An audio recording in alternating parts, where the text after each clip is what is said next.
Dans cette vidéo, j'ai envie que l'on réfléchisse ensemble, qu'est-ce que ça signifie réellement réussir sa vie, réussir ses objectifs? Est-ce que quand je réussis ma vie, est-ce que je suis certain de réussir ce dont j'ai envie?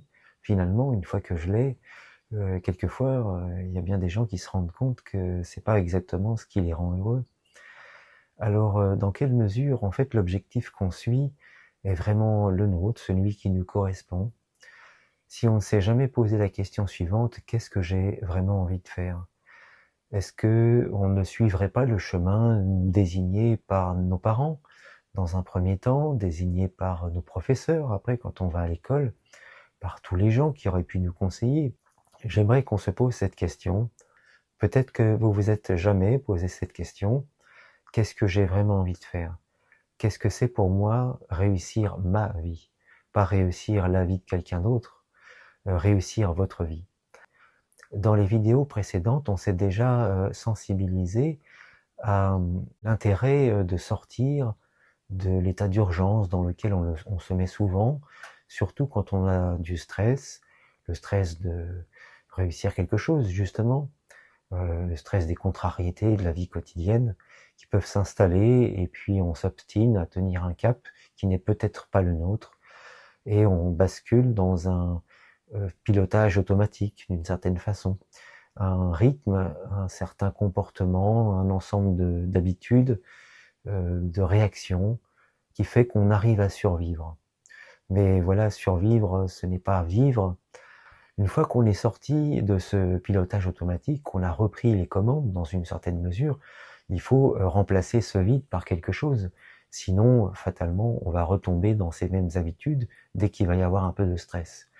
Alors, on a vu ensemble que c'était bien de commencer à prendre l'habitude d'apaiser son corps, d'apaiser son esprit, et puis d'installer en fait cette habitude-là, le ressenti qu'on peut avoir par rapport à notre propre état de paix intérieure, aussi bien dans le corps donc que au niveau mental, au niveau émotionnel.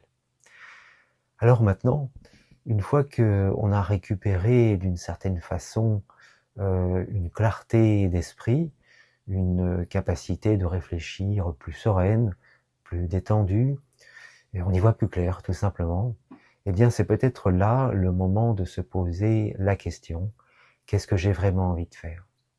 Qu'est-ce que j'ai vraiment envie de réussir dans ma vie? Qu'est-ce qui me fait du bien? Euh, Qu'est-ce que j'ai envie de faire, tout simplement? Alors, dans une prochaine vidéo, on va faire ensemble un exercice d'introspection.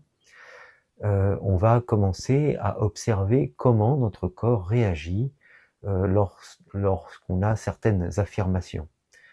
Donc l'idée c'est d'affirmer, on va supposer qu'un objectif est le bon. Alors si j'identifie clairement l'objectif que je suis, si par exemple voilà, mon objectif c'est d'avoir un meilleur travail, euh, ou bien de déménager, d'acheter une maison, etc.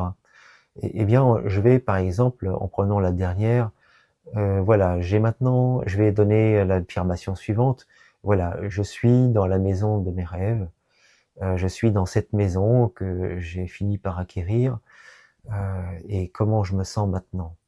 Voilà, je me projette d'une certaine façon dans un avenir, dans l'avenir rêvé, et puis j'écoute en fait la réaction de mon corps.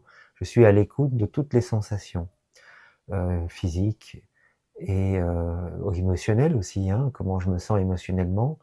Est-ce que comment ça réagit au niveau mental également? Hein, mais voilà, on va surtout se baser au ressenti du corps. On va s'apercevoir que notre corps, spontanément, lorsqu'on se remet à son écoute, eh bien, il va recommencer à nous parler. Pendant si longtemps, on n'a pas pris la peine de l'écouter, donc il a fini par arrêter de nous parler. C'est comme quelqu'un à qui vous parlez, qui ne vous répond jamais, eh bien, à un moment donné, vous arrêtez de lui parler. Ça ne sert à rien. Donc notre corps réagit un peu pareil, la partie émotionnelle c'est pareil aussi, enfin tout ce qui est du domaine du ressenti un peu plus subtil, eh bien on va s'apercevoir que dès qu'on se remet à l'écoute, en disponibilité, eh bien ça se remet à nous parler. Alors je vous dis à très bientôt pour cette expérience, qu'on va faire ensemble. Passez une très bonne journée. À bientôt.